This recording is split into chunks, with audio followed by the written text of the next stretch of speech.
Le secteur d'activité d'un agent immobilier. Bonjour, je m'appelle Claire Jouve. J'aide les débutants et nouveaux agents à choisir le réseau immobilier qui permette de générer rapidement 6 à 7 chiffres un chiffre d'affaires de 6 à 7 chiffres. Oui, c'est possible. Alors dans cette vidéo, je vais vous parler de votre zone ou secteur d'activité où vous allez travailler, opérer, manœuvrer, récolter. Mais avant, si vous voulez vous aussi, si vous souhaitez être accompagné pour débuter dans l'immobilier, cliquez sur le lien en dessous de la vidéo. Vous pourrez prendre un rendez-vous gratuitement avec moi pour un entretien gratuit aussi. Alors, nous avons l'avantage, en travaillant dans l'immobilier, de définir notre secteur d'activité. Mais comment le choisir? Sur quels critères se baser? On se pose un peu cette question, surtout quand on débute. Si nous partons du principe qu'il y a des maisons sur tout le territoire, on peut exercer notre métier de partout, n'importe où. Bon, cependant, vous pouvez décider de vous installer sur un petit hameau, tranquille, à la campagne, où il y a une cinquantaine d'habitants. Bon, vous n'aurez pas une activité de proximité débordante, du coup. Il faudra faire quelques kilomètres pour trouver votre clientèle. D'où l'importance d'un peu réfléchir sur la stratégie. Comment on s'y prend? Qu'est-ce qu'on veut exactement, en fait? C'est toujours ça. On en revient toujours à ça. Qu'est-ce qu'on veut faire? Qu'est-ce qu'on veut réaliser?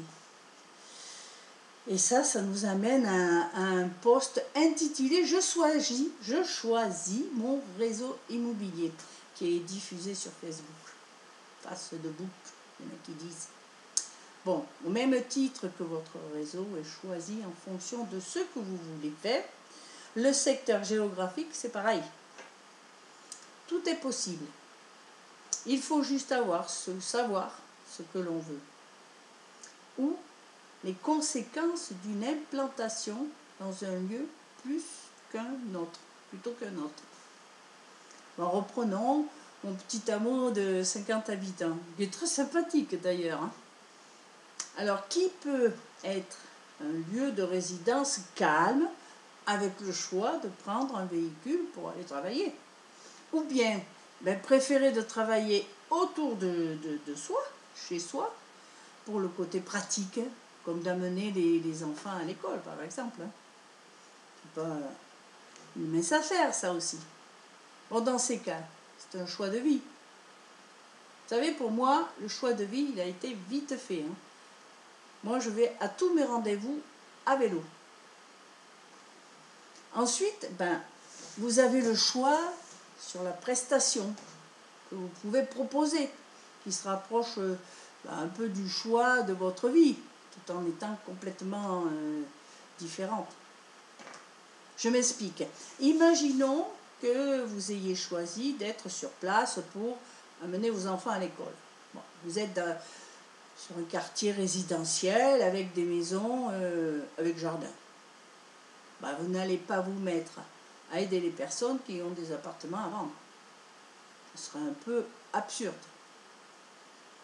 Puis, par affinité, vous préférez peut-être mieux aider les personnes qui possèdent des appartements plutôt que des maisons, ou bien, je sais pas moi, des commerces, plutôt que pour le particulier, ou bien des fermes, des mâts, des résidences, des châteaux, que sais-je.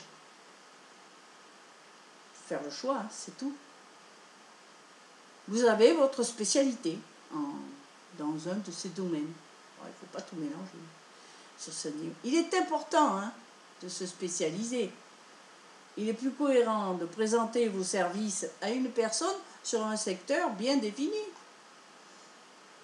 comme maison de ville, appartement, château, plutôt qu'un échantillon de tout ça à la fois.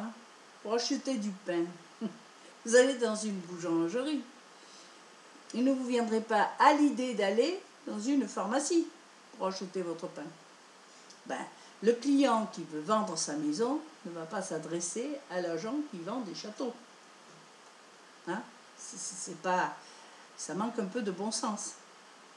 Alors tout cela est possible si vous décidez de devenir agent immobilier mandataire, si vous voulez en savoir plus sur ce beau métier et pourquoi pas accompagner vos clients, prenez rendez-vous gratuitement avec moi. Pour en savoir, en suivant le lien ci-dessous la vidéo. Et avec grand plaisir, moi, je vous retrouverai pour un coaching gratuit. Au revoir.